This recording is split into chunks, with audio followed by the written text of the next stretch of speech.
in career tournament earnings. Sounds kind of insane to say that out loud. David Peters, how are you? I'm doing great. How are you? I'm good, man. I'm good. This is you're a guest I've wanted to have on a long time. I've known you a long time. I was looking back at the Hendon Mob, 2007 Bahamas, one of your first ever trips. We shared a cab from the Atlantis, from the airport to Atlantis. It's a long drive. I remember you there. You're from Ohio. I'm from Michigan. We're born around the same time. Kind of similar. Well, I don't want to say similar trajectory. You've kind of gone. Your result. You're in a different stratosphere of poker, but we kind of came up around the same time. Maybe tell everyone a little bit about yourself, who you are, what got you into poker, moneymaker. 2003. What year? How did you get interested, and what kind of hooked you into this game? I was in high school, just watching on. I think the first year was I think it was before Moneymaker. I think it was WSOP events when Barconi won, and I was just watching on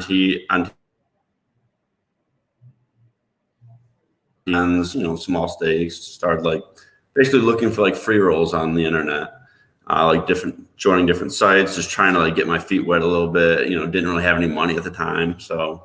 Looking for ways to, try and build a bankroll from scratch, basically. And so it was kind of found this one free roll that I would play every Sunday, and eventually won it for $600, and kind of took that money and started playing $5 sit and goes, and just kind of built from there, and I just fell in love with it. And what were your parents saying around this time? Your friends, family? Were some of your friends playing poker? Was this just like a video game? Your parents see how you're playing something, whatever, small stakes, it's like free rolls, don't really think much of it? Or were they kind of don't do this, or encouraging you? What was their feedback on poker? The closest they've always been supportive. They've always kind of, whatever I wanted to do, as long as I was taking it seriously. And they've always been supportive, encouraging of me to play. I think they were trying to say that I needed to get a job and stuff like that early on, when I was in high school, and I was kind of just at this point I'd started doing well, and I was showing them that, hey, I can make more money doing this than getting a job or summer job or whatever. So I think they were a little hesitant about that, but once they saw that I was doing well, that they're on board. Yeah, it's cool. It's nice when you have the early success. I do see on your Hendon Mob, your first ever result was a final table. Was that your first ever tournament, or did you play a couple, not cash? Because I say this, 95+% of guests on here, their first ever score was a final table. I kind of wonder if that gets people hooked, or just kind of if it would be different if it wasn't. But tell me about that experience. And it looks like you were over in Spain. So what brought you there? Was the satellite? How did you get over there for your first flag, first cash? Oh, so that was an online tournament to start, and then the final 45 finished in Barcelona. So that was a really cool experience. I think that was one of my first traveling poker trips, I guess. So it was exciting playing a big live tournament like that, and then making my first big final table. That was really cool experience. And give me a bit of your sort of. I don't expect you to give me the secret, but what do you do to sort of keep at the top of the game? You just win the Poker Go Cup. You just win your third, correct? Is it third World Series bracelet? I mentioned you beat one of my very close friends heads up, and he was one river card away from winning ace jack to sevens, and had a little sweat of that, so that did hurt. But I of course I always root for you anyway, though. It's I just want to know, what do you do? Are you studying? Is your group of friends you don't have to give me your what programs or solvers or what you're doing necessarily, but what do you believe separates you from some of the other people? How are you able to win at the highest level consistently and beat the other top players in the world? Top 7 overall money list, and you're 33, 34 right now. So what is your secret power? What do you do to sort of stay with the times to be one of the best players in the world? What's something you kind of do as an overview? If you could give us a little look inside your sort of your poker acumen. I don't know if there's really a secret, but it's I think just it's very important staying sharp and just constantly looking for holes in your game, or areas you can improve on, and just constantly keep refreshing, keep working on all of the different, I mean, there's so many different areas of poker. There's so many different like situations that come up, different stack depths, different parts of the tournament. So there's just so many things to constantly keep working on and keep getting better at. So I think it's just always staying fresh, just really putting in the hours, away from the table, and just being like, just really sticking to it, and just not getting like cocky, not getting like arrogant, like oh I'm doing so well that like, I don't need to keep working, like oh I'm the best. Like you can't have that. You can't have that like mindset. I think I'm always, whether I'm winning a bunch or losing a bunch, I'm always trying to stay focused and try and keep getting better and keep getting to the next level, I guess. And what though, like when you first got into poker early, there wasn't a lot of information. Now there's a lot more stuff, a lot more tools, a lot more resources. You have a lot more experience. What was like a turning point for you though, that went from you just playing some free rolls and traveling around? Because when you hit that first score in 2007, or you go to Bahamas or you're in Spain, you're probably, your level of poker, maybe just kind of a natural knack for it. But what was a turning point for you where you were like, wow, I can really study. Was it forums? Was it run it once? Was there a program? Was there a coaching thing, or was it someone in particular? Or is there your group of friends? Like what period did you sort of notice that you're like, all right, this is for real. I am able to do this at the highest level? I think the turning point, as far as kind of like maybe when I broke onto like the high roller scene. I think for me it was, I shifted a lot more to, I think early on I kind of just had a play mentality. Like I was still studying here, but it was much more playing and just trying to play everything, trying to always like kind of like chasing that, like the big score, kind of just where I think eventually I got to a point where it was much more balanced, and I was putting in a lot more hours away from the table, a lot more like studying with different programs like PO Solver or stuff like that. Right. And so I think that's when I shifted into having a more balance and not worrying so much about trying to get the next big score and like trying to just play as much as I possibly can. I think once I shifted that mindset into having a lot more preparation than just simply playing, I think that was when I really took my game to the next level. And I see you got 2010, you get second in the World Series event. You have some success. When did you make that leap into the high roller scene? And was that difficult? And what was kind of that dive in? Did you get some help? Were you selling pieces, swapping? Did someone offer to stake you? Was there a moment? Because it's just, the actual act of playing the high roller is one thing, but to do it the right way, sort of segue in and then have longevity, it's not easy. What kind of made you comfortable, and at what point did you say, okay, I'm gonna kick it up to 25Ks, 50Ks, 100Ks? I mean, you've played even the biggest tournaments in the world, bigger than that now. When did you realize it was time? What happened for you to have that happen? I remember one. So I was in Atlantic City one time, and I was about to head to Monaco to play some, because I've been going there quite a bit, usually go there for the series, and there was 100K going on, and I wasn't really like thinking about playing. I hadn't been playing those stakes before, and then I just kind of gauged some interest and asked some people if I got enough action sold, and flew there. And I think I literally landed like the morning of, because it was like I just finished a tournament at Borgata, and then so I went straight there. And so I'm like, get there a few hours before the tournament starts. But so anyway, so this is like the first big, like really big tournament I played, and it's kind of before. But then I think the more I played, like the more like the tournament went on, I just realized that these are all the same guys I play with a bunch anyways, and I think it just it kind of like hit me, and like it felt like I belonged there. It felt like I had put in a lot of preparation, a lot of work, that like I belonged here. So like it might have been like maybe like seeing certain people making plays that maybe like, oh wow, maybe they're not like these gods like that like they're not like on this whole another level than me. So Right. Yeah, it's a confidence thing. And how did that particular tournament go? Did you cash that one or no?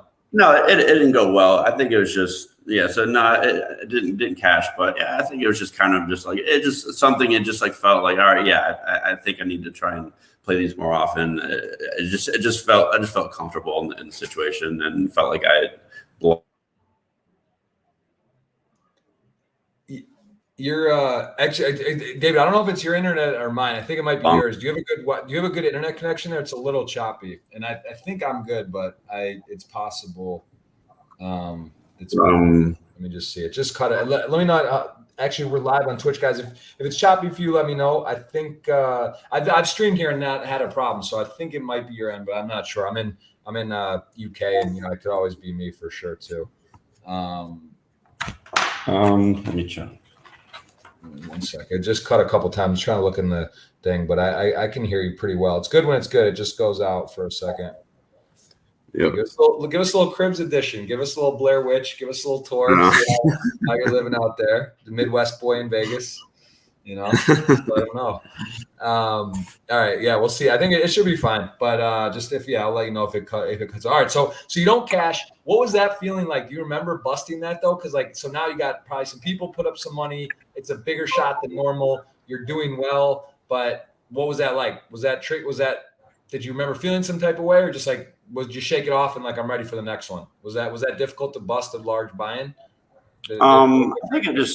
I think I just shook it off, and I mean it sucks like the first time like you lose people a bunch of money who invested but I think I just kind of shook it off and just knew that it was part of it, and I think it was fine. It just kind of like went on to the next tournament.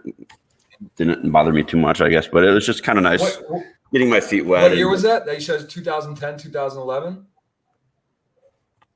Actually, I don't know. I think this was later. This was maybe 2014, something like that. Oh, wow. Okay. Because I see here you got 7th in the 25K WPT. You had played some 25Ks, or at least I see a cash on there. But yeah, so it looks like a lot of it's 10K and under 25K. Yeah, I think that those 25Ks were like the WPT championship. So that was a little different. Right. Yeah, that makes sense. Okay, I'm looking at that. All right. So then you hop up to and then all of a sudden the 20. So you really weren't playing high rollers until 2014. That's when you basically started getting into it? I think somewhere around there. Yeah. Not sure exactly, but. And how, looking back, I guess, was it 2015 to 500K? Was that your largest? That was your first? That was a massive buy-in. I remember that one was you had a 1.5 million score. You get 5th place, 2015. What was that like though? 500K? Because that is a different level. Like the 100Ks are massive. I played a few of those. I've never played bigger than that. Like a 500. Actually, I remember. Yeah, Rast won that tournament. How did that feel? That must have been pretty special though, to buy into that, make the final table. Very, very high production. And what was that experience like? Oh yeah, that was that was kind of crazy playing such a big buy-in, and that being by far my biggest buy-in up at that point. But no, that was a great experience. Playing with such a tough field for that much money. And I see as well. So you go then in 2013, 14, 15. You're playing these stakes, you're traveling around the world. What was at this point, were your parents like fully into it? Were they fully like just 100% trust you and go for it? Do they watch, or your family, are they watching you at home? Are they watching the updates, sweating, or what? Like, do you let them know when they win a tournament, or do your parents just know that you won a tournament? Oh yeah, they're always following me. I'm always trying to keep them updated with how I'm doing and everything. They've always been very supportive. I always loved following along. My brother's following me along, and so yeah, it's always fun for them to see how I'm doing. Sorry, I'll be back. It's okay, buddy. Hey, it's okay. I'll see you in a little bit. Yeah.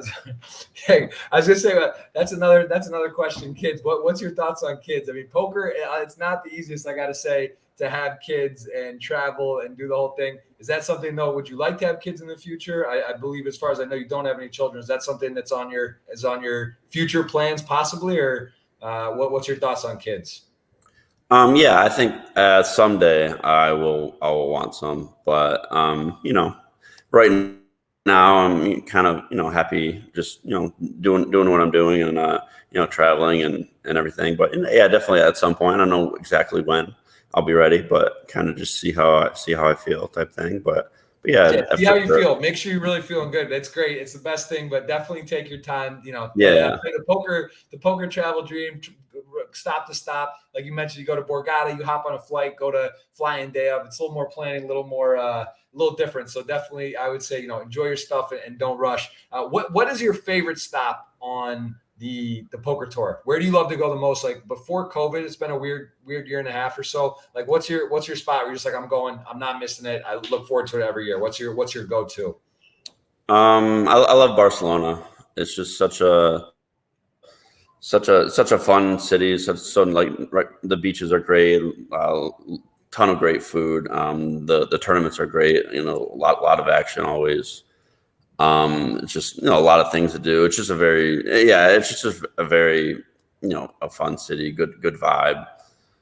So that's always been. I think maybe I don't know if I haven't been there like every year. I think sometimes it kind of maybe conflicted with other things, but yeah, that's definitely one of my favorite stops for sure. And I got to ask you, you maybe have the most caches of any guy. This is actually crazy. I've just like scanned through your thing, but you've really you've played a lot of poker. You've done a lot of trips. What keeps you hungry and motivated? Like, is there a goal? Are you like, do you want to be, some people I talk to at the close to the top, they say they have they want to be number one and it drives them. I know you were GPI player of the year 2016. Correct me if I'm wrong. You got 3 World Series bracelets. What is it is it the money? Is it just you love the game? Do you have a goal? Is there a number in mind? Like, what is it that keeps motivating you to keep playing and to be your best? And do you have goals to be the number one overall player in the world or the number one all-time money list? Does any of that excite you? Do you chase that, or is it just there on the side? I don't know. As far as like goals, I think it's more so just kind of trying to kind of get to a point where have like financial freedom. Make sure like my family and everything, and it never has to worry about money and stuff like that. But aside from like the money aspect, I don't know. I think I just want to keep getting better. Keep kind of like make sure I'm staying sharp and like staying. But as far as like goals, it would be cool to like get number one. It would be cool to win another player of the year or stuff like that. But I guess I don't know if that really like drives me or anything like that. It's kind of just one of those things that would be cool to happen, but it's not like the main like motivator. I think the main motivator is just just keep doing well, keep feeling like I'm competing against the best players and just keep getting better. And so I think it's more about that, like the competition aspect of it than actually trying to win this or that, or you know what I mean? Like, so I guess yeah. So I guess it's not like a. You don't wake up and look at who's number. You don't see if anything's changed on the money list or what your overall ranking is of the year GPI. Like, it's not like the year you won it. I'm sure you were aware, right? As it came down the stretch that you were in the lead or you were a favorite to win. So you had an eye on it, but it's not something you're always eyeing. That makes sense. What is your preference? Do you like these Aria 25Ks, like the Poker Go? They have really cool, right? The Cup, you just won that. Congratulations. And you go play there. It's kind of a lot of high stakes events in one kind of week, jam-packed. Do you prefer that, or do you like sort of going to a WPT or going to Barcelona for a series and playing like those EPT mains or that kind of, what to you is the most fun? You like the high buy-in, lower field where you roll out of bed, you're in Vegas and go play, or do you kind of enjoy the trip in the Barcelona, Bahamas, see a lot of people, go to play the main event, these big fields, lower buy-in where you have to like go through a ton of players?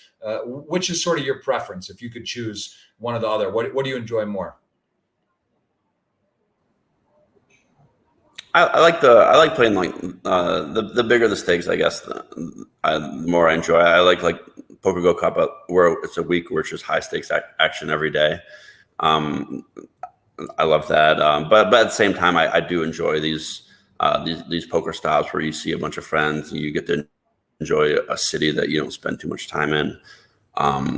So like it kind of just, it depends. But then sometimes, you know, I don't know, maybe might not feel like traveling. So it kind of just depends on how I'm feeling at that part of the year, or whether I feel like kind of like getting out of Vegas or wherever I may be. And I see the tribute to Kobe here. What is Kobe? Yeah. Is that's a pretty? It's a very creative. It's a very nice shot. Is that Kobe? Was that someone you looked up to or you really admired, or just kind of like it was it's an iconic photo? Obviously, you know, rest in peace. Super terrible, a tragedy. But what was the reference to Kobe here?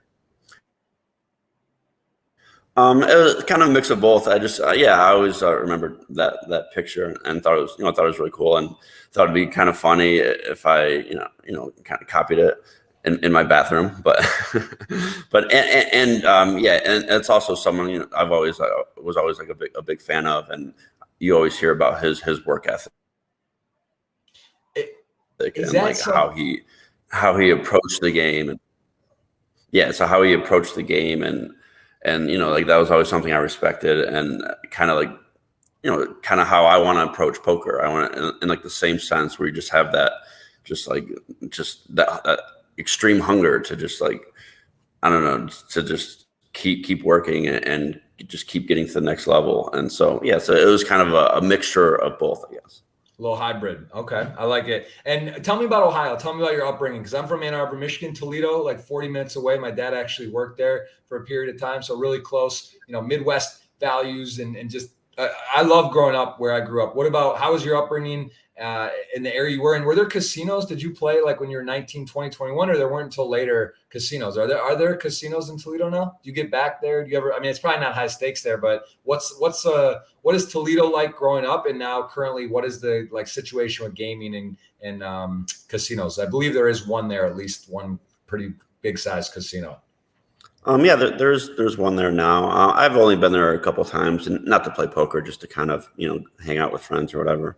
Yeah. But yeah, I guess growing up in Ohio, and there wasn't really casinos. Wasn't like, I don't know. I guess didn't really get into that. I guess till I was playing online, and Right.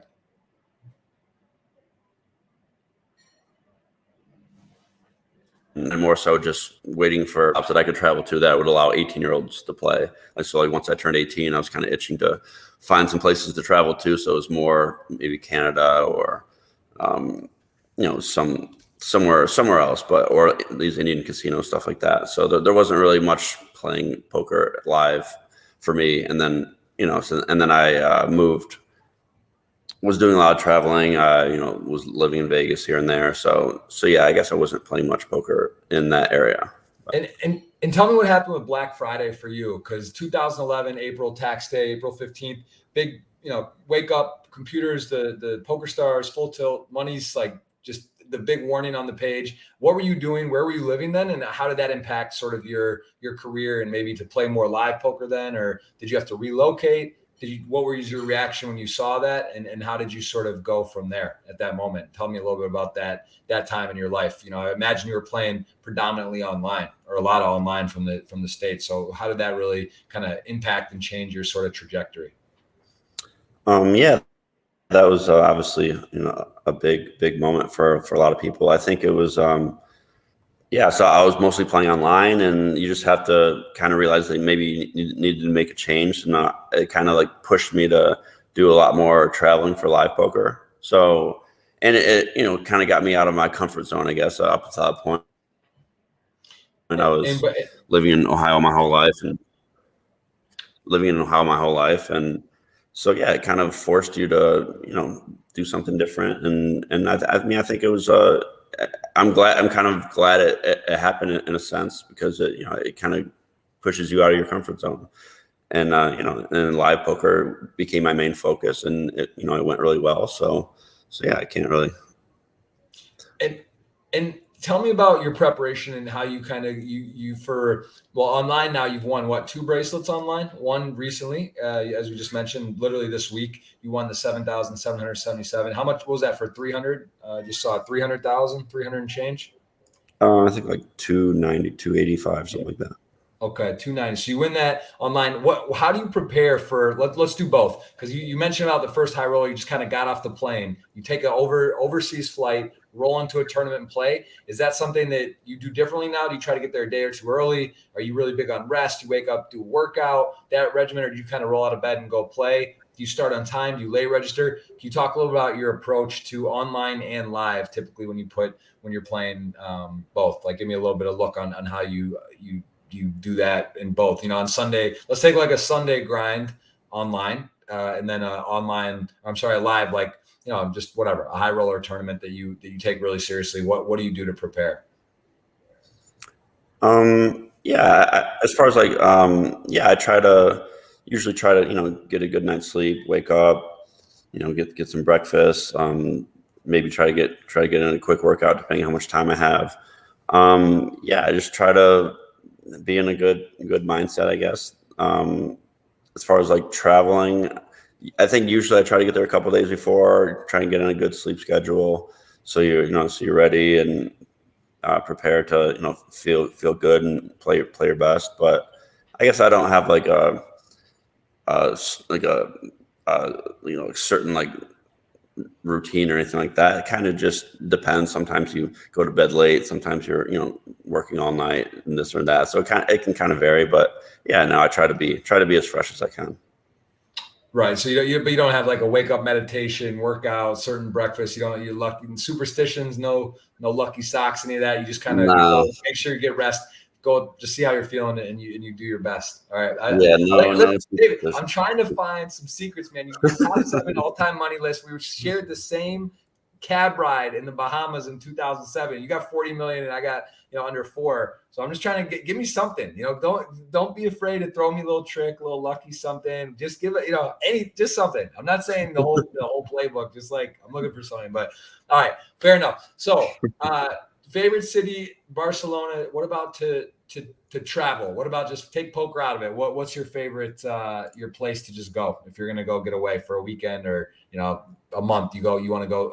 I mean, you could say grind too, right? You go Mexico. Well, give me like a key city that's fun to go that you can kind of hang out, relax, but also you could play online poker if you want. Give me your top 3 of those. Because it's hard now. It's always changing. They just closed, like jurisdictions are getting closed for certain sites, different things. And it's kind of I always am looking to hear of like a great place, has great internet. There's not too many, of course, the major cities, right, in the world generally that you're able to play are like obvious. But is there any like Mexican secrets? Is it Playa del Carmen? Where do you go when you want to go grind and play and get away? I really like Playa del Carmen. I was living there for a little while. It's just really cool, cool city, nice vibe, right on the beach. It's like has like a bunch of nice restaurants. It's a really cool city where there's a lot going on, and a lot of poker players that live there too. So kind of usually know someone there. So it's really fun city. And if you're going to give some advice to people right now, if you see someone, you started with free rolls, you ran up some money, what is your interpretation of the overall poker landscape and community right now? Like what is like, do you feel that this would be a good time to come in? Do you think that poker's gotten more difficult? It's a little tricky, right? Because you're playing like high rollers, generally small fields against the same type of people. But what's your perception when you go to WPT, 1,000 person, 3,500 buy-in, or when you're during the World Series? Let's just take the last couple of years, COVID excluded, right? It's been bizarre and not really much live poker, but like, how have you felt that poker's been in general overall? Like, what do you feel like the people are getting much better? Or, how do you kind of feel like the overall community and landscape and player pool is in general right now? Where do you sort of see it?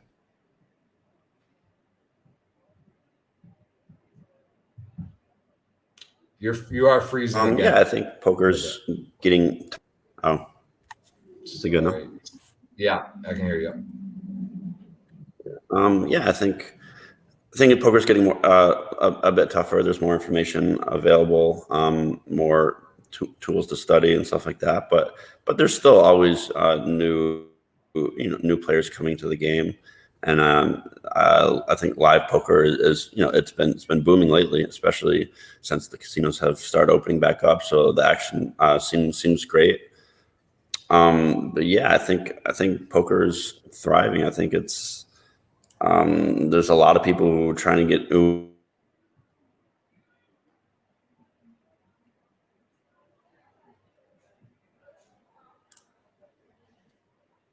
as far as like if you want to do well, you really need to put in the work. You need to take it seriously. Not just kind of try and coast through and hope to get lucky type thing. You have to really put in the work and put in the preparation, and yeah.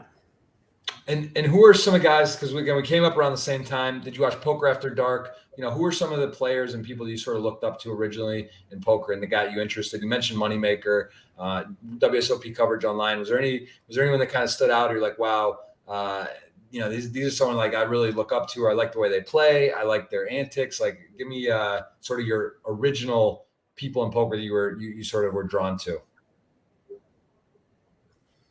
I think originally, it was people like Phil Ivey, maybe like Eric Seidel. Yeah, I guess people like that. It was just maybe like Gus Hansen, like kind of just like people who seemed fearless, seemed like they kind of just have this like aura about them, or yeah, I think just people like that. It was cool to watch, cool to like see these people at the top. When I'm just up and coming and trying to like make a name for myself or whatever. So it was cool to see the people that had already made a name for themselves and that always had been doing so well at the highest level. And yeah, so I think those are a couple of guys that I really like. And do you play cash games as well? Do you play Parliament Omaha? What is you're known as the silent assassin on tour. That's the nickname that's been that I've heard. Tell me why? Why is that? Are you just do it quiet? I mean, you don't seem like, I will say the times we play together, you're not fist pumping. You do seem to be very stoic, good or bad. You're not a guy that you're not doing a lot of antics and shenanigans. So I guess it's a good nickname. I mean, it means you're getting it done and you're doing it quietly. Who kind of coined that name for you? Do you remember where did you first hear that? Or is that just kind of like your friends and your demeanor? That's just kind of how people describe you, or where did you first hear that nickname given? I'm not sure. I think it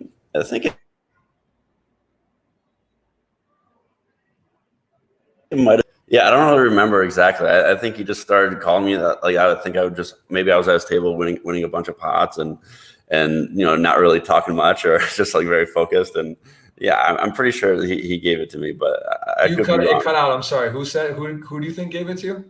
I think it was Negreanu. Okay. Nice. All right. If you're gonna get a nickname given, might as well have it by D-Negs. Definitely one of the guys, from the OG, right? The original guys as we came up was always there, always been, and still around. So very cool. Silent Assassin. Yeah, I like it. It's definitely a good nickname.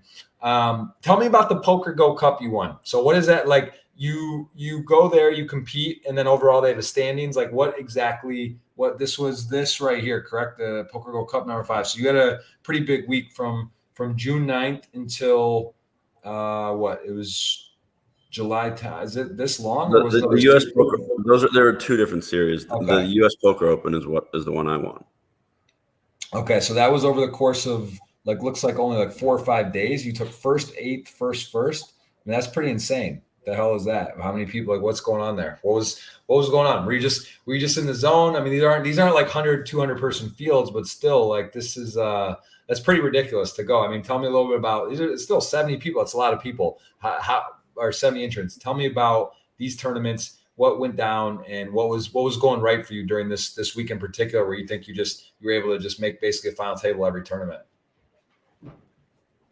Yeah, I think maybe it was like a 9 tournament series or something like that. But yeah, so I had just got back from Mexico the day before the series started, and hadn't played live poker in over a year and a half. So it was like, kind of like itching to get back in there. And so it was fun to be back playing live again against, a lot of these same guys that I have played with so much. And good to see everyone and everything. But so I bricked the first few events, couldn't really get much going. And then, just kind of got in a rhythm and was playing well, and things were going my way. And it was a fun few days.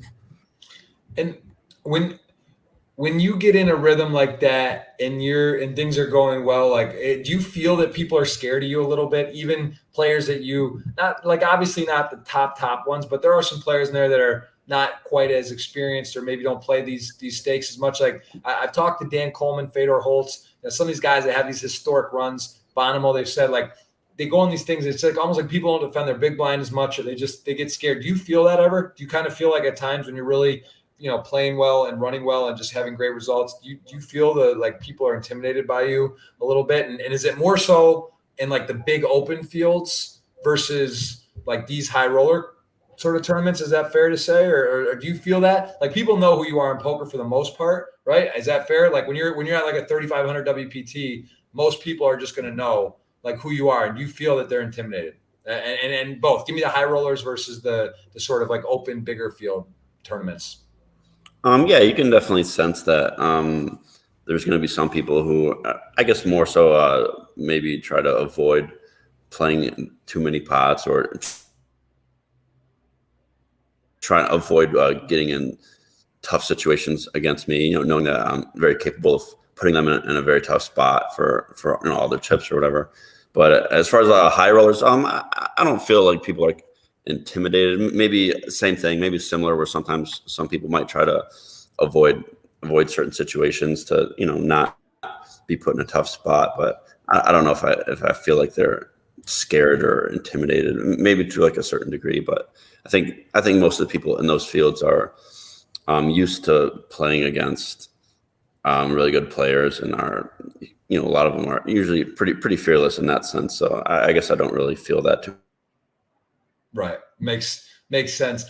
Give me a bit on, like, we talk solvers, we talk the game getting more difficult, things are evolving. What separates you from another player? Or, is it like in these high roller 10K, 25K, 50K, 100K, 250Ks, like talk to me a little bit about give me some like kind of attributes or areas that certain players where the advantage might be able to be realized. Because at a certain degree, as you mentioned, like when you're playing Ike Haxton, Jason Kuhn, I'm just naming a couple names off the top of my head that I'm seeing here. I can name a dozen like world-class, just absolute crushers online or live. They're like playing at a very high level. Like, where do you think the gap is in ability? Or is at some point, are you just like focusing that, well, there's some players that register where the EV comes because they're not as strong, but at like a certain level, there's not much difference between others. Like when you look at it, when I mentioned Jason Kuhn or Ike Haxton, I don't want to single out anyone. Like let's just take 10 of the top players in the world, right? Like when you see those guys, like what things are you looking at to try to harp on? Is it like, wow, this guy has a weakness, maybe he doesn't defend his blind as much, or this guy's style is tighter, and you make adjustments? Because I just feel like at the very, very, very, very top 0.3%, 1%. There's not much to give between the players. Is that fair to say? Or like, how do you sort of assess that, and how are you able to decide like if it's a good value tournament or not? Or do you just not care because you believe like you believe in yourself in every tournament? But I don't know if that makes sense. Like this is something I try to understand when I talk to like the absolute super crushers, that they like where is the edge, and how does that work in these small field big buy-in tournaments? I guess when comparing to guys like you mentioned, there's not going to be much of an edge there. You're basically, I guess you're trying to kind of get to a point where you're not giving up any you're not giving up any like thing versus those guys, where you're kind of on a similar level versus those guys. And, they're all great players. And so you're trying not to. But if you can get to the point where you're on that same level, and then the edge comes from maybe the recreational players, or the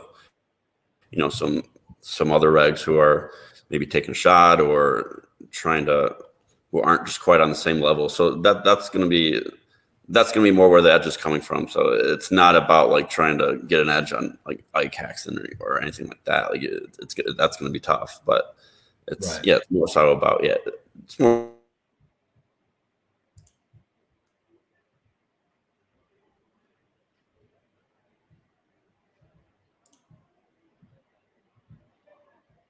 So, the EV from the rest of the field, like it's kind of proportionate, I guess. Right. That makes sense. And do you have plans, but the World Series this summer? Give me a little bit of a look at, or like this winter in October.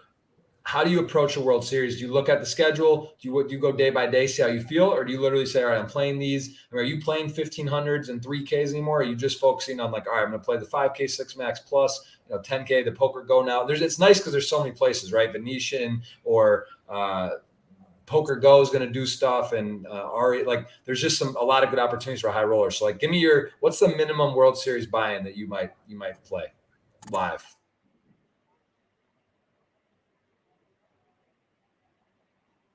David, you are freezing pretty good. It's hard for me. I think you completely froze.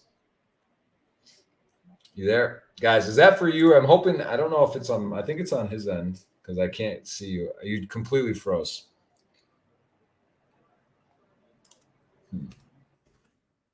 Give us a sec, guys. I'm trying to see it.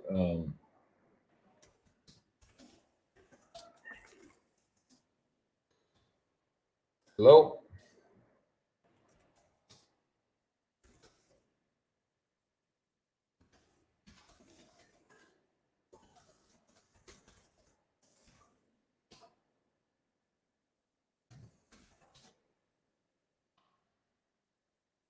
And we lost him. Well, guys, it's a little bit hard for me because it is very choppy. Because like when I ask a question or I can't really tell or he freezes, it makes it very difficult for me.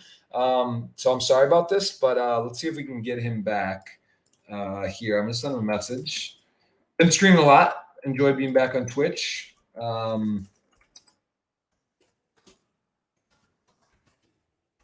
See, I get him back. Hold on. David, you there? Yeah. All right. Sorry. Yeah, it's hard for me because like a lot of times you're like freezing, pausing so I can't tell if you're talking or not. So sorry if I'm interrupting you at all. But I think maybe let's see. This looks better. It looks like it's working. And yeah, show some trophies, man. Dave, give us a little eye candy, bro. Fuck. This is let's get comfortable. Let's get into this. All right. There we go. There people are saying spend some money on internet. I mean, goodness. Yeah. Well, to be fair, you're not. Yeah, you're playing online. You're mostly in Mexico or whatever, Playa del Carmen. Or not really. You don't. I haven't had any internet issues. I'm not sure what happened. This is the flow show, man. This is high energy stuff. Like you got to bring bandwidth. You got to come correct. I know you just got out of bed. I hope you had a coffee. Let's get into it. We're trying to find some secrets, guys. I'm doing my best. I'm just kind of like going around the skirts. I'm hoping he's going to drop me some news, some kind of thing. But all good. So my question was about the World Series. What's the minimum buy-in you'll play? And do you play PLO? Are you going deuce to 7? Do you flick in any fun events? Are you studying stuff, short deck? Give me your sort of poker what's your plan? Give me your schedule for the World Series. I'm just gonna go just see how I feel. I'm just gonna go with the flow. I might play a 1K, I might play 1500s here and there. I'm just gonna see what's going on at Poker Go Studio. I'm sure they're gonna have a bunch of high rollers. So I'm just going to kind of see what the schedules look like, see how I feel, try not to get too burnt out. If there's a 1500 going on, there's a big field. I'll probably do a good amount of like last minute late reg for some of those tournaments.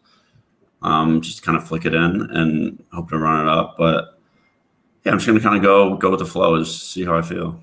Do you see that's I'm with you on that. The problem is, I guess it's all relative, but a lot of advantage in the EV is extracted with like the early reg in those tournaments, a lot of punting or whatever. But at the same time, they're long days, and it just is what it is. So is that kind of how you are at this point? Is it like, look, I'm not going to rush over. I'll come, maybe some of these 1500s, 2500s, 3Ks, like you'll come in and play, but you're not starting at noon or at the start of most of these tournaments. Is there any that you'll go there? And do you generally register on time for the high rollers, or do you come a little late?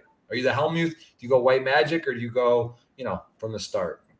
No, high rollers are pretty much always try to go from the start. Yeah, I mean, it's just more about you have to kind of pick and choose. You have to pace yourself. It's better just to play from the start, obviously. But if I'm playing from the start of every 1K, every 1500, and everything, and then on top of that, I'm playing all the high rollers, then that's just too much. You're just going to burn out. So so because of that, some of the lower buy-ins or lower EV, I guess, situations, I'm much more likely to show up late. But yeah, so it's just about trying to keep a reasonable amount of a reasonable balance and not just going overboard. Makes a lot of sense. And have you done a better job in that, do you think, in the recent years? Is that something that, like, when you first were coming to Vegas, let's say 2008 on 2009, whatever it was, and just kind of playing everything, is that something you think you've gotten to know your body better and just kind of what works and what you think the formula is? Because I feel I always struggle with that too. I get to Vegas, it's like always like the start's so exciting, want to play everything. Then I kind of feel like I do get burned out. Part of me wants to just say, well, just pick some events that are really good and play, but the other part is just kind of go day by day, see how you're feeling.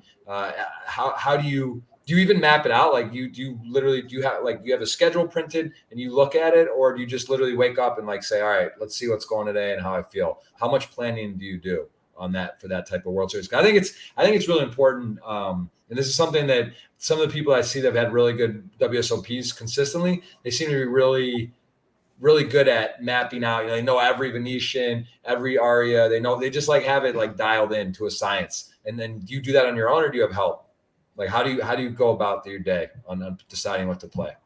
Yeah, I have a schedule ready. I try to make sure I know where everything is going on, and yeah, I kind of just see, kind of try to compare different tournaments or different situations, kind of see what the week looks like. If I'm going to be really busy the next few days, I'll skip this tournament, take a day off, and try and regain focus, or maybe I'll use that day as a study day instead. Yeah, so it's kind of, there's no secret formula. It's just, you just kind of try to get to know your body and just try to make sure that you're not like, if I start to feel like I'm getting burnt out, then I might need a couple of days off. Or yeah, I think that's something I've gotten better at over the years. Maybe early on, it was just play everything, never take a day off, never skip anything. But no, I think I'm probably getting better with that, and knowing to stop myself from burning out, which definitely can happen. So and that can affect the way you're playing. So if I'm playing everything of small buy-ins, and then it's affecting my game in big buy-ins, then that's not good. So just kind of trying to see how I feel and just play by ear type thing. Makes perfect sense. What is your most memorable moment in poker? Like, what out of the first World Series bracelet, $1 million score, winning a GPI Player of the Year? What to you has been like in your career thus far? What has been your most thing that stands out? If you were to tell your if you were talking about it, what would be the one you'd lead with that you love and have the greatest memories so far? I definitely think my first bracelet.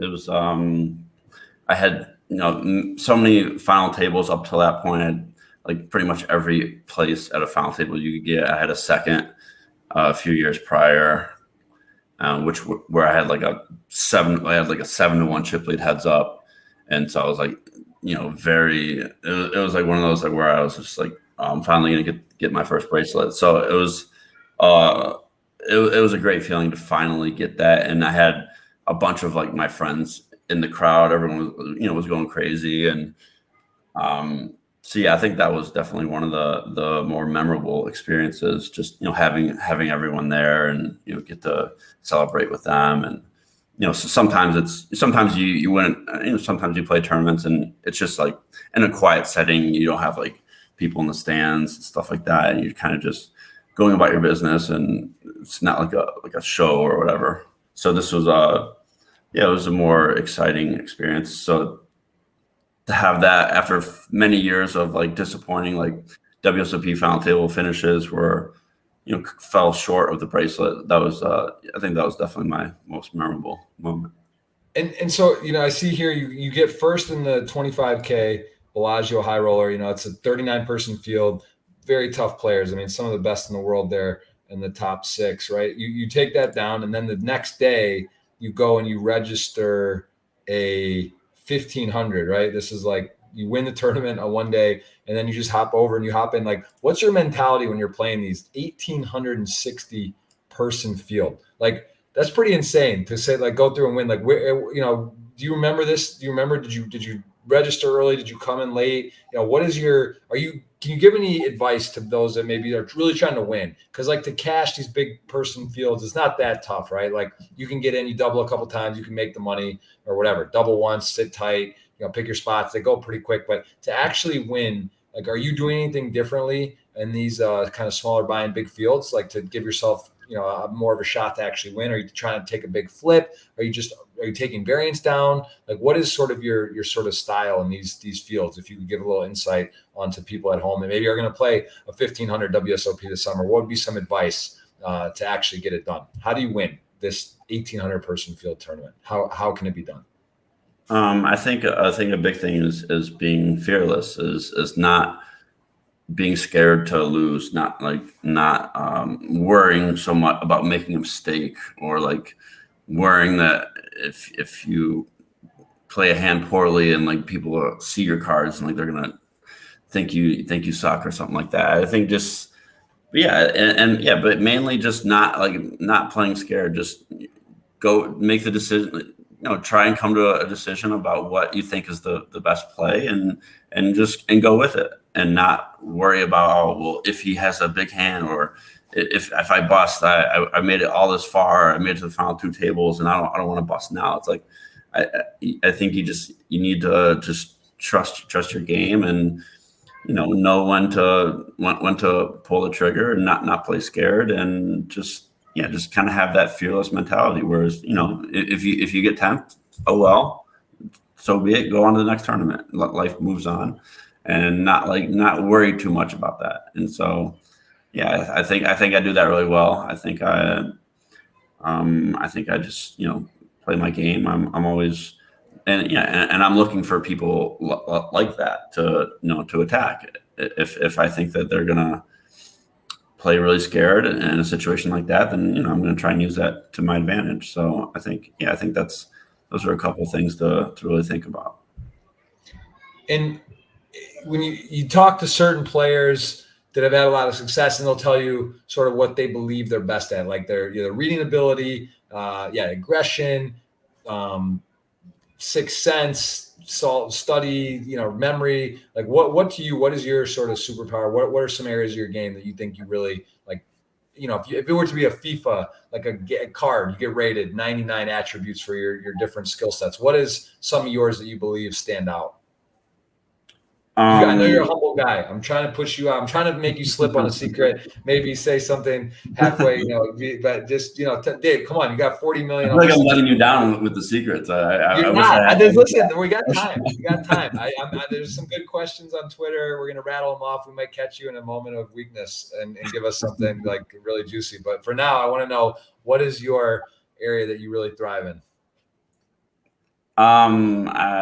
Areas I thrive in, I think more so just being well-rounded, just really kind of knowing all the different situations. Whereas there's in poker there's just millions and millions of possible different situations, all these different things. So I think just constantly just being in situations where I know that I've worked on that spot before, and I know I'm comfortable, and not just having different situations come up where I just have no idea what to do. And then, that's one of those situations could come up in a really big spot. And then now if you haven't prepared for that situation, then now you might make a really big mistake that could cost you the tournament.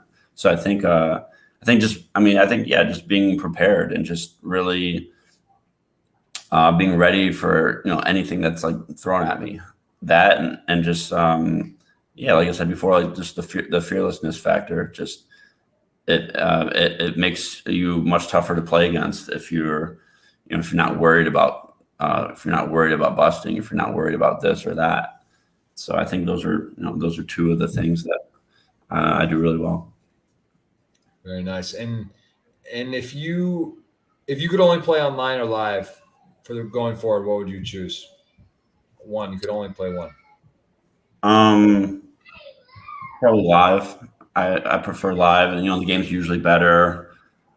Online, yeah, usually tougher online, but and I enjoy like the atmosphere. I enjoy you know joking around with some of the guys and hanging out, and so yeah, so that part of it is nice. Whereas online can get pretty not too exciting and kind of more of a grind, I guess. But yeah, I enjoy the live aspect of it, so I would pick live. And I can't remember. Were you in? Have you played the Tritons much? Are you familiar? Have you played those stops? Any of them or some of them? You weren't in Sochi though when the COVID hit, were you on that million? The high No, rollers? I was playing most of the Tritons. I did not go to Sochi. Just didn't want to travel at that time. But yeah, no, yeah, I love the Tritons. I was playing those quite a bit over the last few years. Always always like fun, fun like people to play with, like big buy-ins, fun atmosphere. Everyone's like having a good time. People aren't taking it too seriously. So like, well, I mean, they're taking it seriously, but as far as like their demeanor at the table and everything. So yeah, those are always great events. I would love going to those stops. Yeah, I hope there's more of that coming up. I know they've been getting everything organized, so that should be really good to see moving forward. And did you say you play? What's your next best game? You play short deck or PLO at all? I'm sorry, I think I asked you. You cut out earlier a little bit. Now we got a good connection. We're gonna get out there. What's your next? Give me your order of games after Nolan and Hold'em. Give me a couple that you feel comfortable playing or you enjoy to play. My next best game would be short deck. But I mean, I still have a lot of work to do on short deck. But yeah, I don't really play too many games, to be honest. I mean, I play a little PLO, but not much. I haven't studied it that much at all. So yeah, I don't really. I've mostly just been hyper focused on no limit hold'em. So I never really kind of ventured out into the other games. Maybe I will more so at some point, but yeah, I guess for now it's mainly just been no limit. But will you play the 25K PLO? Do you play the PLO big buy-in ones and stuff? 50K, I think they have this summer. Will you play that or no? No. If I play a big PLO or something, it's going to be maybe because like I played a PLO at the USPO because I had points and I was like in the race and everything like that, and like there's added money to whoever won the series. So in a situation like that, it makes more sense. But as far as like playing like 10Ks or something at PLO, unless there's I have like another reason to, or maybe if it's like a really good tournament or really, but for the most part, I'm not really looking to play any of those. Maybe small 1K or something. But yeah, I haven't put enough time in to feel too comfortable. And what about like Deuce to Seven or any of the other mixed games? Do you play any of that? Do you like those, or I mean, have you ever played them? No, I haven't really played those games much at all. So yeah, I never really. Okay, Yeah. well, listen, you're pretty you're pretty definitely. I'd say whatever you're doing working. I'm not suggesting anything, but yeah, PLO is definitely a fun game in tournaments. I think they're trying to find ways to make it a little more because the ante aspect to try to incorporate something. I saw actually on GG they had Omaha where it was like it was all in after the flop. So it's like Pot Limit Omaha pre-flop, and then after the flop you can go all in. And I know Party Poker's experiment with some stuff too. But give me a little bit about your online sites. What are your favorite sites to play online? And give me the current landscape. When you were in Playa del Carmen, you win a bracelet online. I guess well, that was on Vegas. That was WSOP. But when you're playing and grinding online, give me a breakdown of your percentage of schedule. What are you playing on? Stars, GG, Party Poker, ACR. How do you break up sort of your pie on a Sunday? Give me what you in the current marketplace. At the moment, I think it was mostly GG. I think GG kind of just broke on, like really up their game, and they had so many like big fields. It kind of, was passing stars, and stars fields have been kind of dead for at the higher stakes, anyways. And yeah, I think Party had a stretch where they had a lot of good games going. It's died down quite a bit recently, but yeah, so it's mostly GG these days, mostly GG, a little bit of Poker Stars, a little bit of Party. Yeah, it's pretty much. I don't really play an ACR much, aside from. No, I play on there some, play like the Venom and stuff like that, and some of the bigger events. Did But you bag a stack in this Venom yet?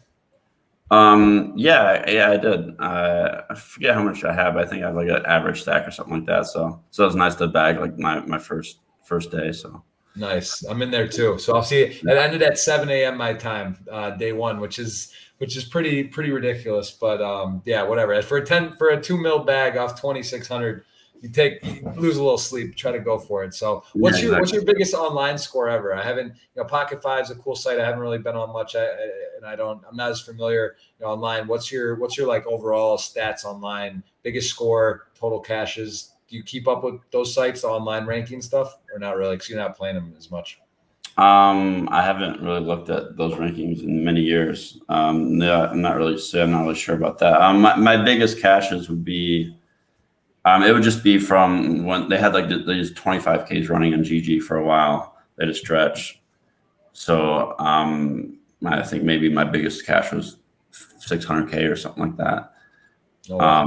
Somewhere in that ballpark. But yeah, so I think my biggest cash is going to come from that stretch. So that was just a crazy stretch of really high stakes action for a little while. But yeah, I don't. It's been. I'm not even sure off the top of my head what my other biggest caches aside from that are. I haven't really played. It's been years since I've kind of like really played a lot of online. But yeah, so I don't know if you had a chance. I'm going to remind you guys, we are giving away a $55 ticket here. So if you want to ask a question for David, please get it in now. I will go through, and then at the end, I'm going to do a giveaway, and we're going to choose someone. You have still time to get in that. And there's a lot of good questions. So I do want to make sure we hop over and do this. I mentioned OTCtrade.com. You're one of the founders or co-founders of that. Could you just tell me a little bit about what this is and what, how it works, and then what got you into to being involved with this? Yeah, so it's basically just it's a trading desk for basically to the platform where it connects different like trading desks around the world, so where you can trade Bitcoin for fiat, and vice versa. And it's just a better way to. It's a safer, quicker way than in like a lot of these Telegram, Skype chats. There's a lot of scams going on. It's very it's a very sloppy way of doing it. There's constantly people looking to hack different accounts and scam people and this and that, and it's not a very safe environment, I guess. So this is just we felt that we needed to find a better solution for that, to where there's no risk of being hacked. There's no risk of being scammed and all these things. And so it's just a very safe and quick. It's very simple. You can just request a trade, and it's very quick, and the funds are there usually same day or the next morning, and there's a $5 million insurance. So even if some crazy did somehow happen, you're not going to lose that money if you somehow do get scammed, which is basically impossible to begin with. But yeah, so I think it's just it was something that needed to happen, something that the community really needs. Like, they need a safer environment for making these very, very large trades. And it's also, a lot of times it might be difficult to find exactly what you need, especially if you are looking to do a big trade. Whereas, so with our site, it's very quick, and it's going to be very easy to do big trades where you don't have the hassle of trying to ask around or look for these who has what or how much can you do, or maybe break it down into 10 different trades because people only have so much. So right. So it's something that I think was very much needed. So hopefully it's a good solution to the bad system that we have in place now, I guess. Very cool. Yeah, it reminds me. It's similar-ish to Luxon, which I know I use and looks good. And I know I've heard good things about OTCtrade.com. So guys, the crypto's hot.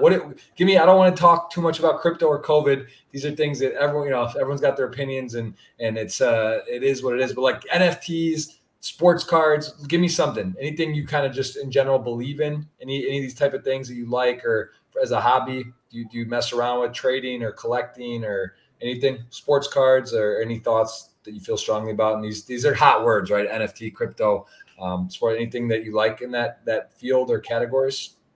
I haven't really got into the whole NFTs, to be honest. I feel like I don't know. I just never, looked into it too much. It sounds very interesting. It sounds kind of crazy. A lot of what some of these things are, crypto punks and NFTs, and how much some of these things are going for. So it's kind of like so it's a very strange time right now, I feel like, with that. So I like your style. You dive in, you're no limit hold'em. You just hit it down the center and crush it. And this other stuff, you don't get caught up in the hoopla, and you don't have 400 things going on. You just down. I like that. I think that's the way to go. I can't help myself. I like to do a little everything, and I'm a bit all over the place, but I like, teach his own, right? Like, I think there's a lot to be said about mastering and being in, a space and just kind of understanding that. Cause it's sort of like in poker, right? You don't want to be the guy that just sort of dives in casually and is like, doesn't really know what's going on. That's how you get hurt. Similar to most things. You either want to really do it or not. So I think we've got a question live here. We're going to go to Twitter pretty soon, but I do see a question. Guy says he's not GBask1980, says he's not on Twitter. He's not able to ask a question. Wants to know your top 3 players you hang out around. It doesn't even have to be players, but who's sort of your poker crew, I guess, the way of asking. Like, what players, maybe people on tour in the high stakes, do you spend time with, go to dinners? If you travel, you guys kind of hang out. Who's sort of in your inner circle of players that people might know? A few guys that I kind of came up with, like Shannon Shores. He's always been a really good friend of mine. Podcast guest legend. Love Shannon. Chris Hunichin, I've been good friends with him for a long time. Very good guy, like Chris. Yeah, Byron Coverman's he's been a close friend of mine for a long time. He doesn't. Byron, that's my guy right there. Number 1 and 2 on the Ohio money list. You guys, I think you got double lead on him. I'm sure you give him a hard time on that and let him know. But that's Byron, man. We played soccer against each other growing up on the same team. Our clubs played each other from Michigan, Ohio. Let me go show that. Let me just show this. You got a healthy lead. You don't check your rear view. Not that you're whatever. But look at this, man. You ever look at Ohio? That's pretty. You guys you just kind of have it handled. What about Stallman? Did you grow up with these guys too? Did you grow up? No, I didn't grow up with them, but yeah, no, I've been friends with them for him and Baisley, Joey Banks. Yeah, I've been friends with these guys for a while, but no, maybe not like as close as some of the other guys I just mentioned, but yeah, they're really good guys. Lived with each of them and different. I lived with Stammen in London many years ago. I lived with Jake in Playa del Carmen actually many years ago. So yeah, they're really good guys. What's he doing now? What's Baisley doing? I just saw he doesn't really look like he hasn't been playing too much poker in the last year. It's actually been a little while since I've talked to him. I'm not sure exactly, to be honest. I know he was. He was traveling the circuit quite a lot for a while. I haven't been. I don't travel like the circuit too much, so you don't really see a lot of people. You're not up on the day-to-day on everybody. I understand. Yeah, exactly. I get it. Someone else was asking about favorite food or meal without regarding health. What's your just like, all right, your victory meal, you win the Poker Go Cup, whatever. Like, where are you going to celebrate? What's your meal you love? Favorite place to eat in Vegas? I love favorite probably Carbone.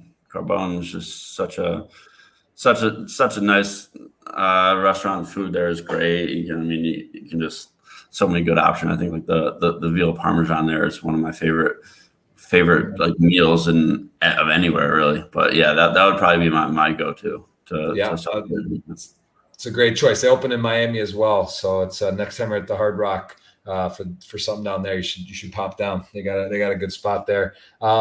Let's see. We've got so many questions. We got good internet now, so that's nice. I can hear you clear, and we're ready to go. I think I want to make sure we get to a lot of these. So let's go in. I got a few more, but let's just start getting after it. I know you got a busy day, man. You're in Vegas. It's what you got up early for poker standards. What time do you normally wake up? What's your? Yeah, you said noon. I jammed you to 11. I got you up earlier than you were thinking. What's your? You wake up at 9, 10, 8. What's your schedule if you're not playing poker? Usually maybe around like 10 or so. Maybe it kind of depends. With poker, you kind of get in a routine of staying up late. Because a lot of times I'm playing late or I'm working late. So yeah, maybe like 10, 10:30. It kind of varies a bit though, just depending on what's going on. For sure. All right, let's dive into this because I see a lot. We're talking about crypto. Obviously, OTC is sort of tied into that. I guess just give me like a general COVID and crypto. I don't want to spend a lot of time on. Overview of crypto. Are you a believer long term? Do you like Bitcoin? You like the philosophy, the sort of idea behind blockchain, all that? Is that something you're for, or just sort of give me like a very quick rundown on your crypto take. Yeah, I think Bitcoin is. I'm a believer in Bitcoin. I think it's I think it's the future. I think it's going to solve a lot of problems that we kind of have, I guess. But yeah, I don't know. It's something I maybe haven't spent like a ton of time thinking about. Kind of just it's a great way for to kind of like move money around, like for like liquidity, as far as especially for a poker player. But yeah, it's just I think it's going to be a good way to move money around, and hopefully sometime in the near future it's more prevalent in day-to-day society. You can use it more and more, like restaurants or this or that. And I'm not sure exactly how far away we are from that, but hopefully, sometime pretty soon. But yeah, I'm a believer in the long term, for sure. Very cool. And we got a good question here that I like the way this is worded. What's the difference between the top 100 poker players in the world from the top 10? What's different? There's tens of thousands of players. The top guys, top dogs. What separates them? The 100K, $100,000 buy-in tournament. Let's say at the World Series of Summer. What gives you what is the top 10 skilled players doing differently? I think it's a combination of kind of what I said a couple times already. It's just, I think they're just more refined, more prepared, fewer holes, fewer leaks. Just really finds those small edges and are constantly making good bet sizes. As where bet sizing can these little small edges add up a lot over time, and maybe some. So I think they're better at really picking those correct sizes, really not missing spots nearly as often, or so just more prepared and just more. Yeah, just fewer holes in their game, and just the ability to play fearless and not let the moment get to them. Some people might really have all the tools and might really be prepared and know everything, but when a big final table comes up where they're playing for $1 million or they're playing for a ton of money, it's like some people are going to be more, I guess, afraid of the moment, or less likely to play their game, less likely to make the plays that they maybe know they should make, but they might shy away from it because of the situation. So I guess those are a couple of things that might separate. Makes great answer. Got a question live here from Ratcho Time asking, have you considered streaming on Twitch or doing content creating in general? Has that ever crossed your mind for YouTube, Twitch? Have you ever thought about any of that to stream, for example? I I haven't really given it much thought, to be honest. I think I've just been so focused on these high rollers, and like, the buy-ins keep getting bigger and bigger. So for me personally, I've always felt it just made more sense to, keep just trying to keep preparing for these, these massive buy-ins rather than do Twitch. But I don't know, maybe at some point, I'll dive into that. But for now, I've mostly just been hyper focused on getting ready for these massive events that they keep coming up over and over. So. And what do you think about online with the HUDs? Like, did you use heads-up displays like Poker Track or any of that? Do you use those when you are playing, or in the past, like when back in the day when it was? Now there's some rules on Party Poker and other places with no HUDs or the built-in ones. I think they kind of custom. But was that something you would use when you used to play a lot of online poker? Yeah, I mean, I used to use them a lot, but not really anymore. I think the sites are banning that, which I think is probably an overall a good thing, to kind of even the playing field out a bit, I guess. So, but yeah, so it's not really anything that I've used in quite some time, actually. And what do you think about real names? So, this is a big debate. The more I think about it, originally I was like, oh, you should definitely have real names. But then I was kind of like, it's kind of nice to have a username or screen name. And some people want to be private, but then you talk about, multi-accounting or this and that, right? It's like, it's good to have transparency. People want to know who they're playing against. But then you could argue that there are some, business people or people that might not want to let people know they're playing, or they're embarrassed by the result or whatever, right? So like, where do you stand on the real money or the real name versus alias? Um, I don't know. I think real names is fine. I think if that's if it detracts certain people from playing, that that could be a good thing. I don't like how some people have a real name and some people have an alias like that. That's very silly to me. Like I don't get that. It should certainly just be one or the other. I think both ways are fine, but I don't know. Yeah, but yeah, the way it is now, where it's like some people that just I don't get that. But yeah, I mean, I think real names is fine, if to so people know that who they're playing against, I guess. But yeah, it's kind of like a gray area. It's yeah, I'm not really not really sure. I agree on that as well. I think it should be just uniform, whatever that is. Another question here: people want to know what the parents think. We've already covered that earlier about being supportive, which is definitely nice. Most memorable tournament win we also covered. Someone asking is online poker rig. Have you ever thought like that? Have you ever run so bad? Did you ever like question yourself online if like something was off, like just on a site and not just standard RNG, or you just realize that variance in the game what's your take on being rigged online? Did you ever go through a spurt where you ran so bad you thought maybe that's possible?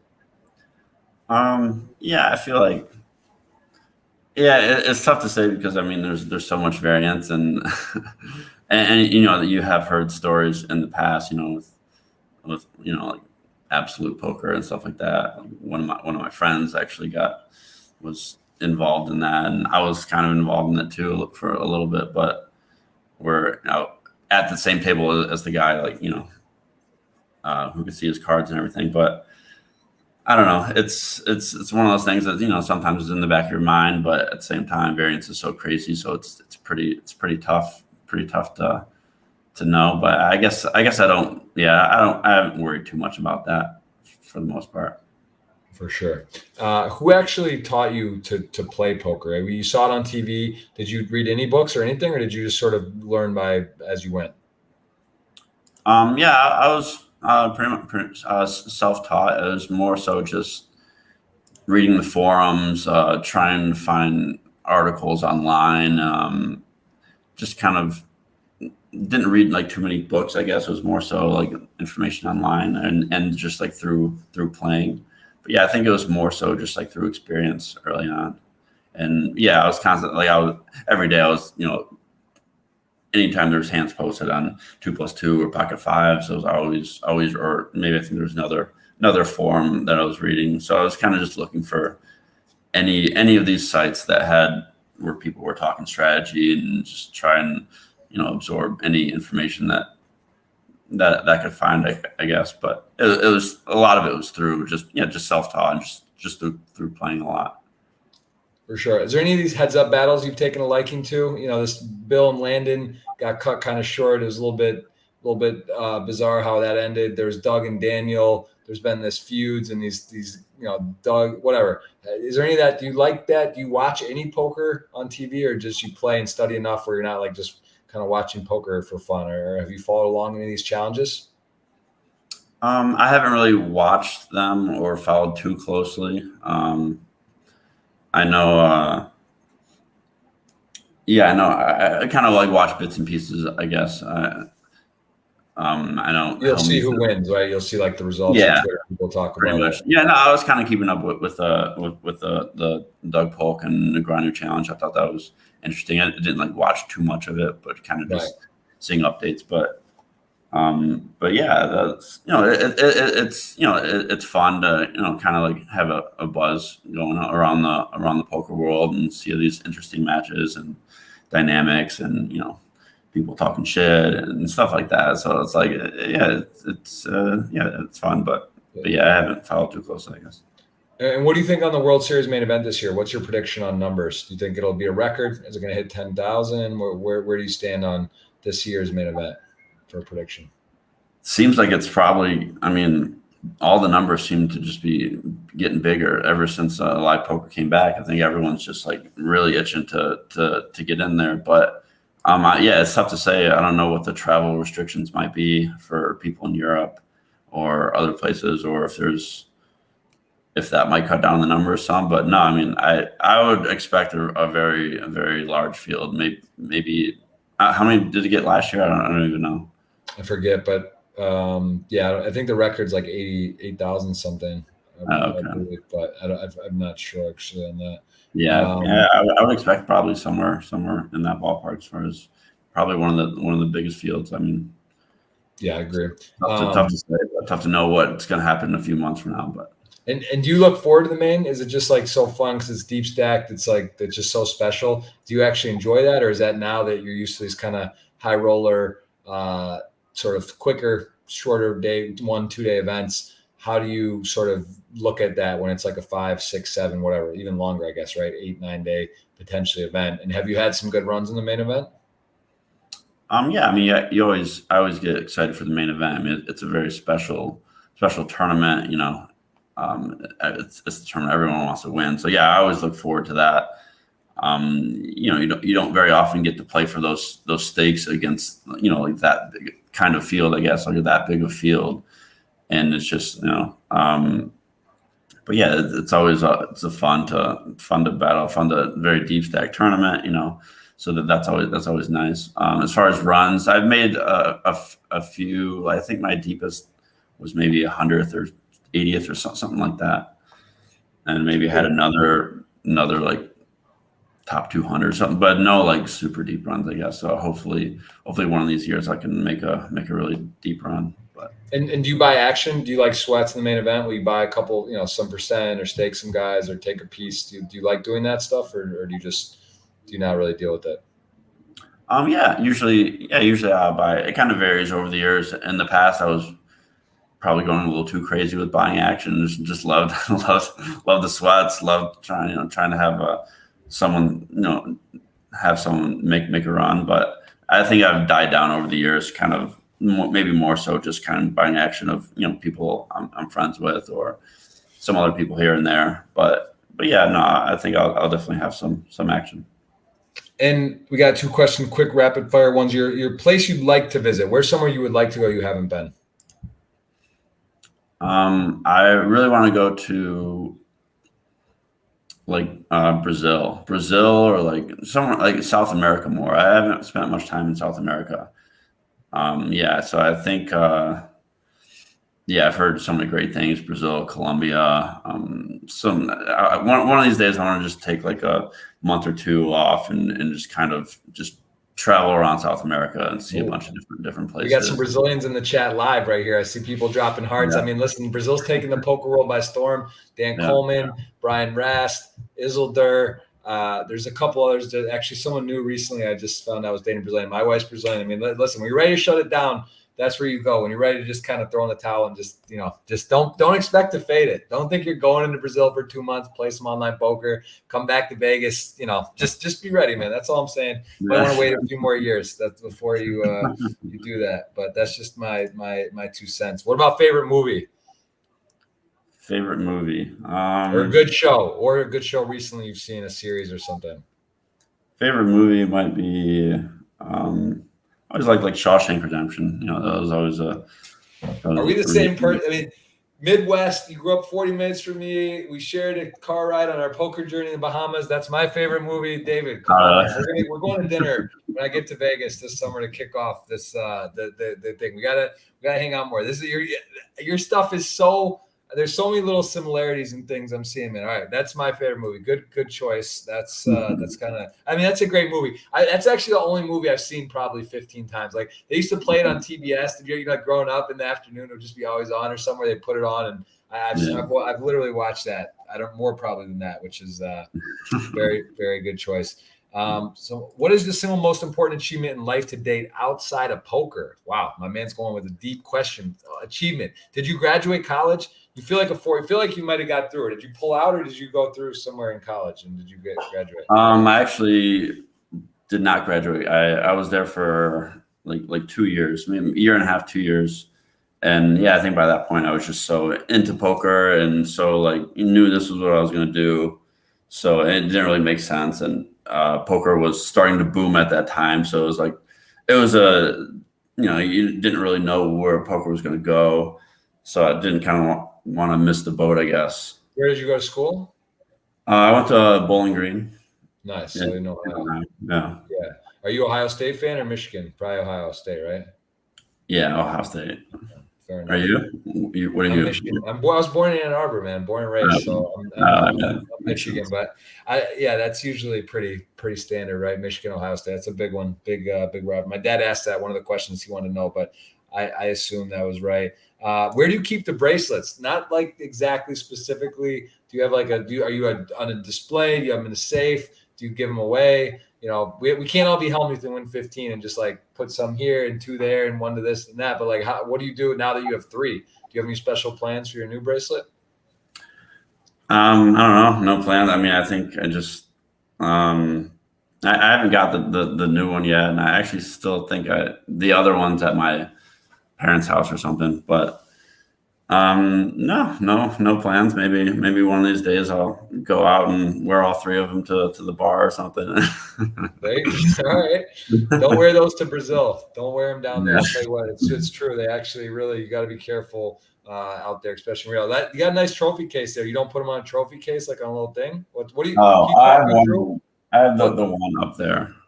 What's your favorite trophy? Is that the Poker Go Cup? What's the one on the bottom? The 2 on the bottom that are the bigger ones. Oh, that's So the USPO is the eagle. That's that's my favorite. That's a really cool trophy. It's cool that they really made a really nice one like that. So yeah, it's basically.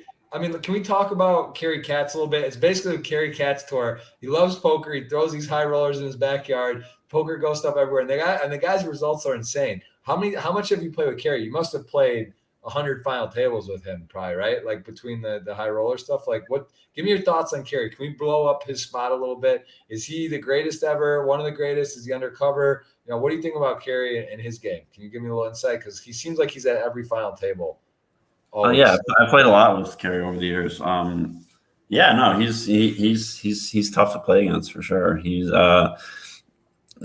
does a lot of things different than most people. So he mixes things up and kind of throws people off a bit because they're not used to maybe his style. So I think he's good at kind of taking people off their normal game that they're used to, and kind of putting them in situations that they're maybe not comfortable with. So I think he's really good at doing a lot of things like that. Yeah, no, he's a good player. He's tough to play against for sure. No, he definitely knows how to play. He's always in the mix and doing it. do you have a poker goal for the end of next year? We talked about goals already. So this is a question on Twitter, but do you actually will you set a goal, or did you ever do that? Did you ever write down stuff about stuff like, I'm going to play this many tournaments. I'm going to, whatever, finish this book or do you do any type of goal work? Not too much. I guess I've never been like a goal kind of person. I guess it's more so just, just keep working, keep trying to improve, keep getting better, if I have different things I want to get done, just try and get closer to reaching that. But yeah, as far as like setting like specific goals, I guess I've never really been like that type of person, I guess.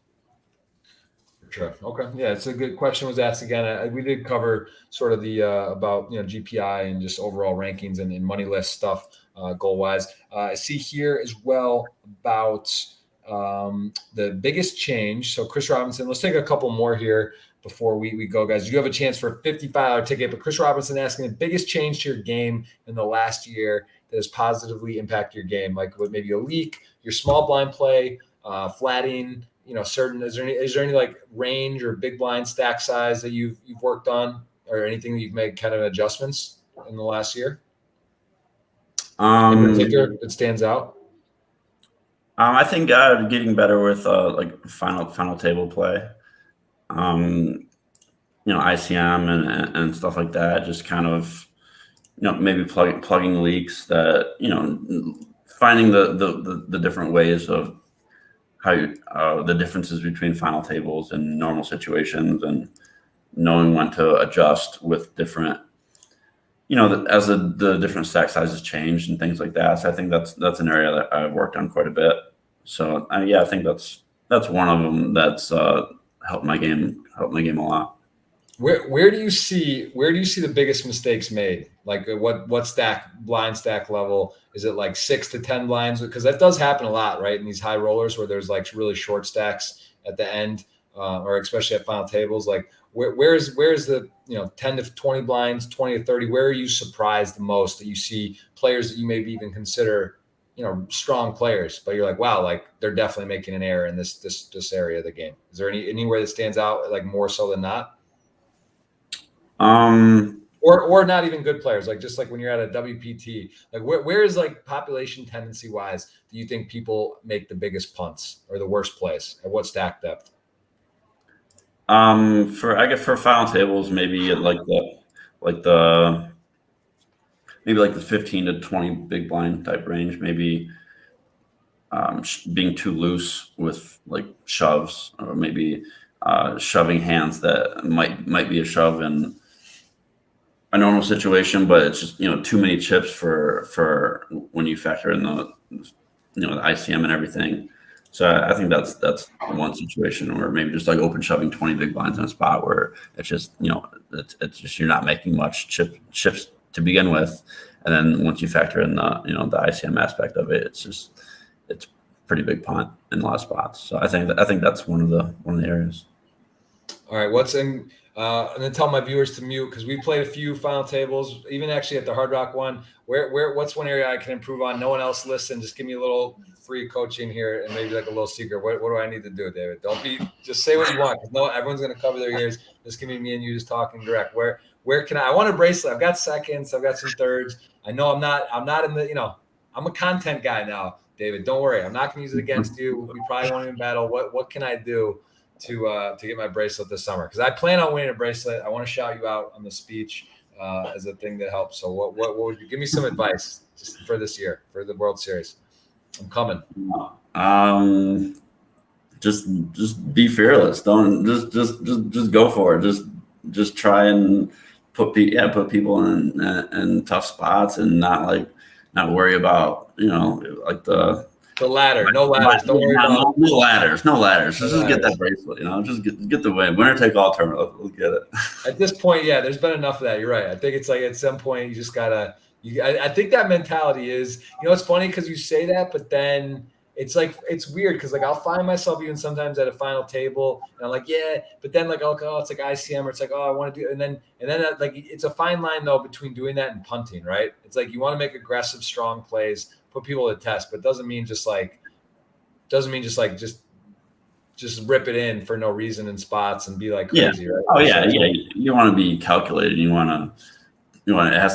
still want to try and play Throw a well. blocker in. Throw a reverse block, merge something. Don't just like start ripping all in every hand, right? I get it, but you got to find some sort of cause to the madness. But I got to find more madness. So, all right, now everyone, you can listen again. We're back, so that's good. And then we'll definitely give you a shout when we scoop some hardware. You'll go for number 4. I'll go for number 1. It's going to be fun. We've really, a lot of people are asking about goal setting, Dave. I might ask you, go read Helmy's, positivity, and maybe put some shit on your mirror for this summer, because like there's a lot of people want to know about goal setting. I think everyone just like assumes when you have 35 million in earnings and you're one of the best players in the world that you're just like, that's like your thing, is like the goal setting is like part of your daily ritual. Do you meditate? Do you work out? Do you run? Do you play golf? What are some sports questions here? What about sports? What sport? I know you like basketball, right? Do you play basketball some, or do you like to watch it? I used to play a lot when I was young. I haven't played much lately. I'm actually having a hoop put up in my backyard as of right now, actually. So I'm gonna kind of get back into it more and start playing more. And I know there's a lot of people that play in Vegas, so maybe I'll start going to playing some of those games more often and stuff like that. But yeah, it's I've always loved basketball. I haven't like meditate. I don't really meditate much, I guess. I try to work out pretty often. I've been kind of struggling as of late, but I'm going to get back there. Do you do poker coaching at all? Like for friend, like do you do it? What have you ever done that? Like does someone, if they approach you, like is there a rate that you would do that for? Have you ever done it? I actually haven't really. No, I kind of just never really got into it. Never. I think at some point I probably will. But yeah, I just kind of, like I said, it was just always just been hyper focused on preparing for these events that just keep getting bigger and bigger every year. So it's just like it kind of never really, and I guess never made too much sense for me personally. What is the largest buy-in? I know you cashed the 500K that won in 2015, the one that Brian Rast won. What about what's the biggest buy-in you've ever played? I played a million. I played 2. Well, I played the biggest one was £1 million. Oh, the Triton, that's right. The Triton, which is just a crazy tournament. But yeah, big commentary on that. That was that you what how did that, where did you go? Oh, is your battery about to die? Yeah, I've switched locations many times. Look at this. We're getting the tour guys. This is one of the tricks. See, the longer we stay on, the more opportunity we have. We get the tour. We might get a secret. I mean, this is a house or a condo? It looks like a house. House, yeah. Nice. All right. So you don't live on the strip. I think it would be hard to live like on the strip if full time in Vegas. Yeah, I lived on the strip for like for a year or so, and it gets kind of tough. I like getting away a bit, in like a quieter area, and it's nice though, especially when I'm on the strip so much as it is, so it's nice to kind of get away a bit. For sure. Okay, well, we got a couple more. I think basically we covered a lot. We're gonna do the giveaway. I'm gonna ask 1 or 2 more questions. And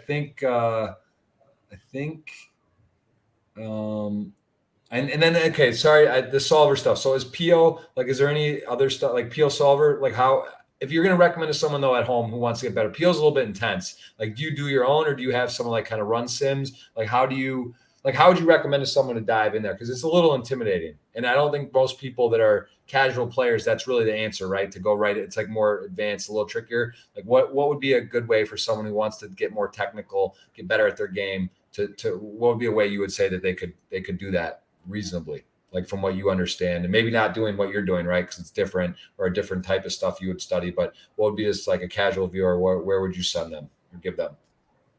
So PO solver, stuff like that can be pretty intense. And if you did want to go that route, it'd be good to, try and find someone who's really knowledgeable and knows how it works, and just try and have them, break it down to you and just try and learn how to use it, and then kind of dive in from there. But aside from that, I think there's a lot of like good videos out there, like runitoonce.com, Upswing Poker. They have a lot of a lot of really good like poker like courses, a lot of videos on there, and it's relatively cheap for what it is.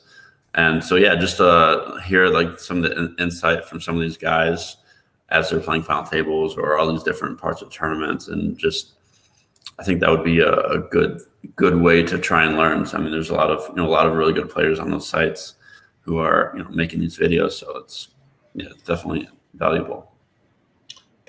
How is your, like, in the last decade of World Series, like how often are you profitable in the actual World Series summertime, like from tournaments?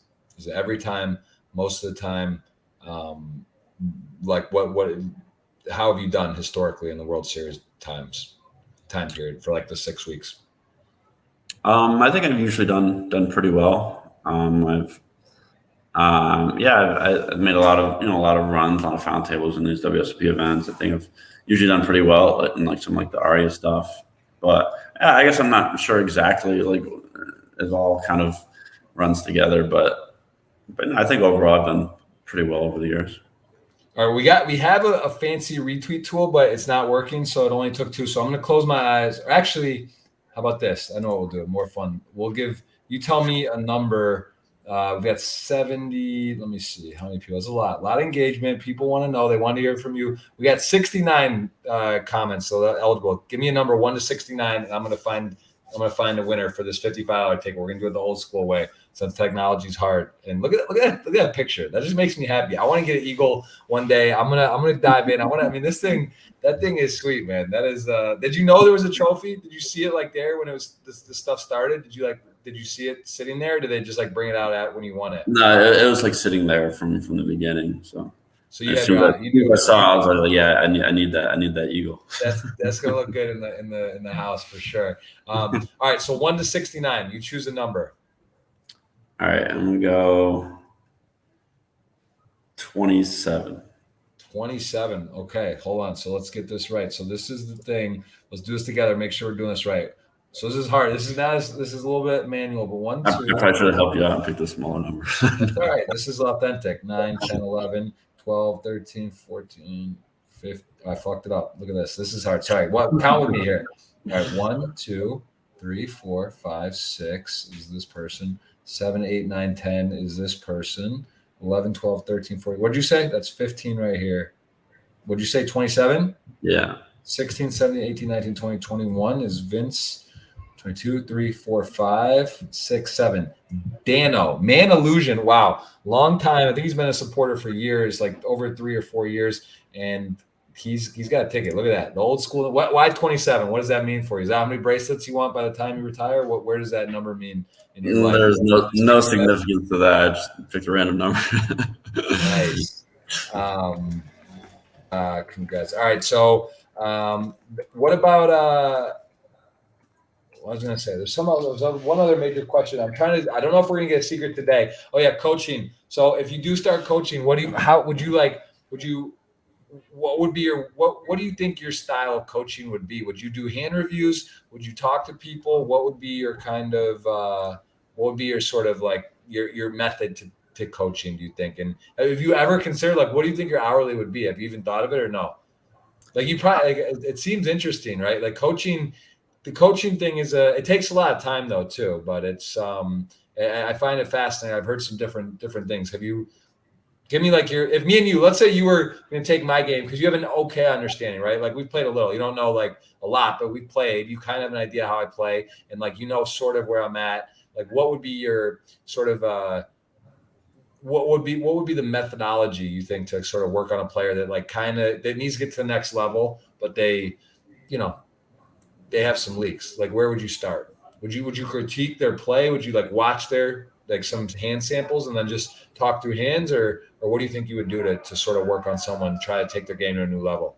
I think I would look through hand histories, see how Yeah, look through hand histories, kind of see if there's any leaks, see what areas might need to be improved on, and then yeah, kind of just like try to get a sense for your overall how you view situations, how you think about situations, and just see if there's try to find spots where I think I could get you to open your mind up more and think about situations differently.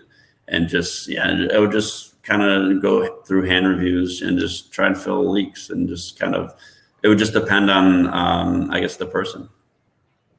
Okay. Well, if you need a guinea pig, I'm around, I'm available, and I do, we'll see if we can work something out. But I think there would be a lot of people knocking on your door. I guess it's just something that is, yeah, it's the right time, right place, and it's more fun to play, right? Study, do it all. You can't do everything, and coaching does take a lot of time. But well, listen, David, this has been very honestly, it's been a lot of fun. I didn't realize how similar I didn't realize you actually grew up in Toledo. It's very close. Shawshank Redemption, favorite movie, Midwest background. We kind of came up at the same time. Congrats on all your success. The Poker Go Cup. That's very cool, man. It's very cool to see. I literally, when I looked at your Hendon Mob, I almost jumped out of my chair because I just knew you're one of those, the silent assassin comes to mind. It makes sense. You got the quiet 35 mil. I was thinking you were like a 15 to 20 mil kind of guy. Now it shows 34. There's probably been some bad beats and some bad luck along the way too. Could easily have more than this. So I guess I got to leave. Any closing words? Anything else you want to say to people out there? Anywhere, Twitter, Instagram. We saw it. We showed it. This is going to be on all the audio outlets. We'll have this up on the YouTube for replay. But other than that, is there anything else that you would like to talk about or mention? No, I'm not. Covered a lot. We covered a lot. Your internet. We got to work on your internet. Yeah. When we do our coaching, it's going to be tough to do that when we have. But like other than that, I think we kind of nailed it. Learned a lot. We picked up some stuff, and yeah, man. Any closing remarks? I'll see you in Vegas. Let's go to dinner. Let's get a drink. We'll celebrate your eagle, and we'll have a good time. And Brazil, stay away from Brazil until you're ready. That's all I'll say. Yeah, we definitely gotta meet up in Vegas. I'm looking forward to a fun summer. Looking forward to meeting a bunch of different people from all over the world. But yeah, I definitely need maybe a short trip to Brazil. Maybe not. I'm gonna try and only go for a little bit. And good luck, man. I'll see you. We'll be on double dates soon. So that's how it goes. I know how it works down there. What was I gonna say?